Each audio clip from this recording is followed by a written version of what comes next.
Anda masih menyaksikan berita Satu Malam pemirsa. House of Tugu, sebuah bangunan peninggalan era kolonial, menjadi saksi sejarah perpaduan budaya peranakan Tionghoa, Jawa, dan Belanda. Namun kini bangunan bekas pabrik gula tersebut menjelma sebagai hotel butik, restoran heritage, dan kafe bergaya peranakan yang dapat dieksplor di jam pulang kerja. Kawasan Kota Tua punya banyak bangunan cagar budaya yang menjadi saksi bisu sejarah Jakarta. Mumpung hari ini saya pulang kerja lebih cepat, saya mau menjelajahi sejarah melalui koleksi seni, ruangan tematik, dan juga sejarah yang diceritakan secara autentik di jam pulang kerja.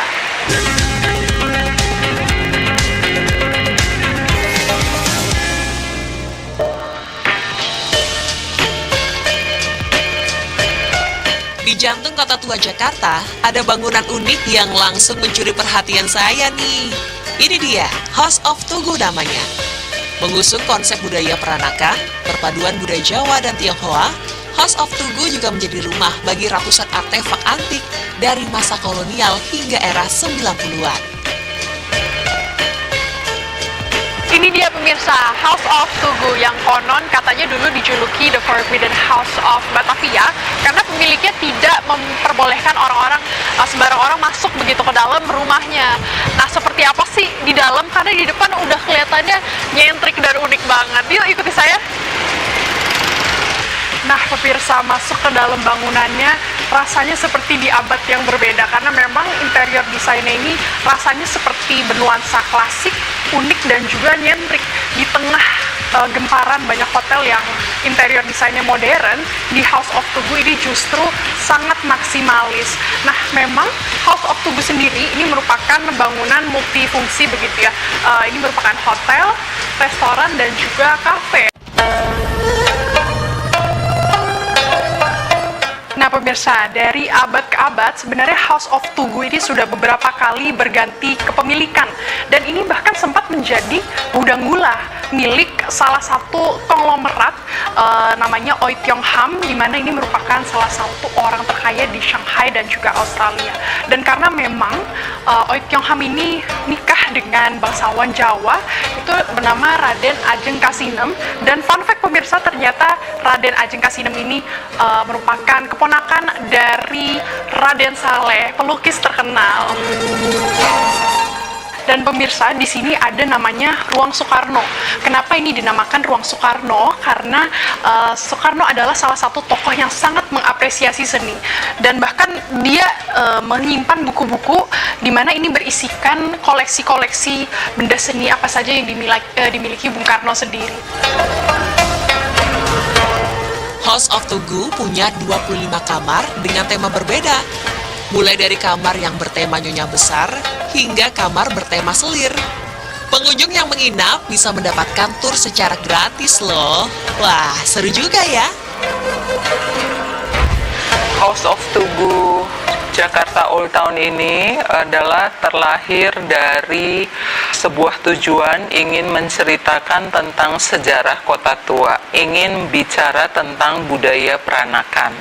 Yaitu peranakan itu adalah perpaduan budaya ataupun peleburan budaya antara unsur Tionghoa, Jawa, dan juga pengaruh dari Belanda. Bercerita tentang pernikahan antara Oei Tiong Ham, seorang pendatang dari Cina yang menikah dengan putri bangsawan dari Jawa dengan Raden Ajeng Kasinem. Jadi dari kisah pernikahan mereka lahirlah budaya peranakan ini, yang mana Oei Tiong Ham membawa budaya dari Cina, sedangkan Raden Ajeng Kasinem memperkenalkan atau berasal dari budaya Jawa.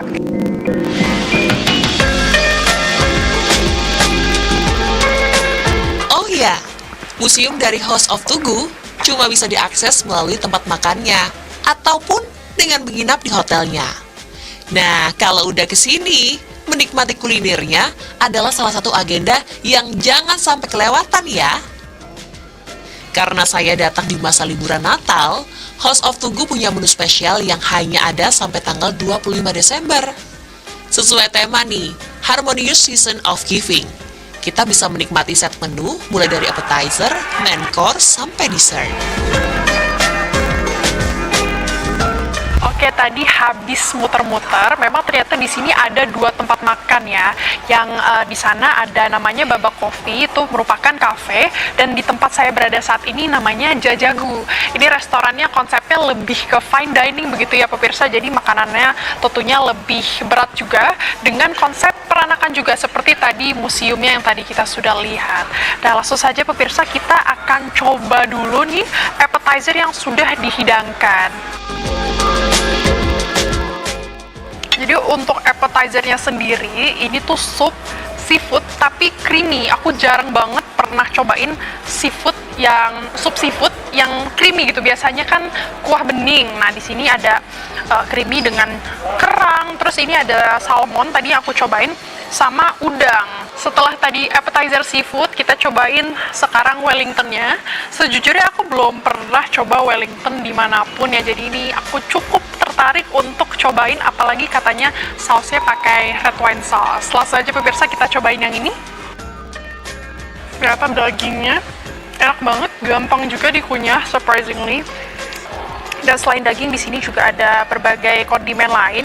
Ada oyster mushroom tadi kata waiternya, dan juga baby vegetables. Kita langsung coba aja pemirsa ya. Datang ke sini di jam pulang kerja, berasa banget healingnya. Jalan-jalannya dapat, pengetahuannya ada banget, lidah dan perut juga puas banget dimanjakan. Nah, saksikan terus tempat-tempat menarik yang disajikan di jam pulang kerja bersama saya, Cesa Adini, dan juru kamera saya, Yulisa Febiola, hanya di Berita 1.